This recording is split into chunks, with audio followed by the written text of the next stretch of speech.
தேசிய விளையாட்டு தினம்னு சொல்லப்படுகிறது. அதாவது விளையாட்டு வீரர்களை உற்சாகப்படுத்துவதற்கு விளையாட்டு தினம். விளையாடுறவங்களுக்கு என்ன நோக்கம் இருக்கும்? கோல் அடிக்கணும், ரன் சேர்க்கணும், வெற்றி பெறணும், வெற்றியோடு ஓடி முடிக்கணும். அதற்காக தங்களை பல வருடங்களாக ஆயத்தப்படுத்துவாங்க. பல நாட்களாக பிரயாசப்பட்டு அது ஒன்றே நோக்கமாக வைத்து செயல்பட்டு வெற்றியோடு அவங்க செய்து முடித்து சாதிக்கணும் என்பதுதான். அதே விதமாக தான் வில்லியம் கேரிக்கும் ஆண்டவர் கொடுத்த தரிசனம் இந்திய மக்களுக்கு சுவிசேஷத்தை அறிவிக்கணும் என்ற தரிசனம்.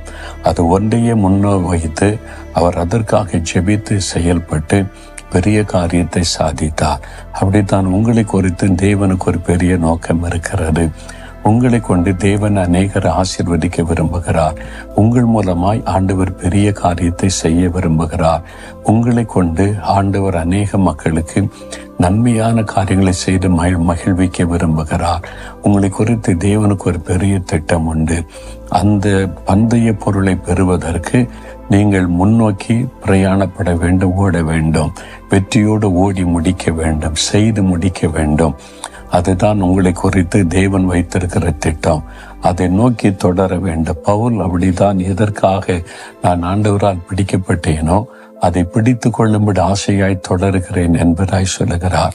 ஆண்டவர் என்னை ஊழியத்திற்கு 1974 அழைத்த போது ஆண்டவர் சொன்னார், உன்னுடைய மக்களை பார், இந்த இந்தியாவில் இருக்கிற கோடிக்கணக்கான ஜனங்களை பார்.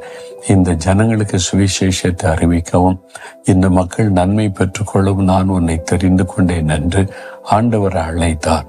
அதை வைத்துதான் இத்தனை வருஷ காலம், இந்த 50 வருஷமாய் அதை விட்டு வலதுபுறம் இடதுபுறம் விலகாதபடி என் ஜனங்களுக்கு சுவிசேஷம் அறிவிக்கணும். என் ஜனங்கள் இயேசுவினுடைய ஆசீர்வாதத்தை பெற்றுக்கொள்ளணும். அவர் கொடுக்கிற ரட்சிப்பு, விடுதலை, சுகத்தை பெற்றுக்கொள்ள வேண்டும் என்று அதை நோக்கியே நான் ஓடிக்கொண்டிருக்கிறேன். அதற்காகவே ஜெபிக்கிறேன், அதற்காகவே பிரயாசப்படுகிறேன், அதற்காகவே என் நேரத்தை நான் செலவு செய்கிறேன். அது இன்னும் வெற்றியோடு செய்து முடிக்க வேண்டும் என்ற ஒரே நோக்கம்தான் என் இருதயத்திலே உண்டு.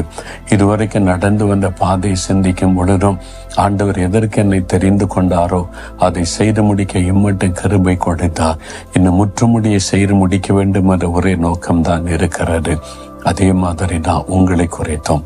நீங்க படித்து கொண்டிருந்தாலும், வேலை செய்தாலும், பிசினஸ் பண்ணாலும், நீங்க ஊழியம் செய்தாலும், விவசாயியா இருந்தாலும், டாக்டராக இருந்தாலும், அல்லது அரசாங்க அதிகாரிகளாக இருந்தாலும், தேவனுக்கு ஒரு நோக்கம் உண்டு. உங்களை கொண்டு அவர் செய்து முடிக்க வேண்டிய பணி, உங்களை கொண்டு அநேகருக்கு நன்மை செய்ய ஆசீர்வதிக்க அந்த திட்டத்தை உங்கள் மூலம்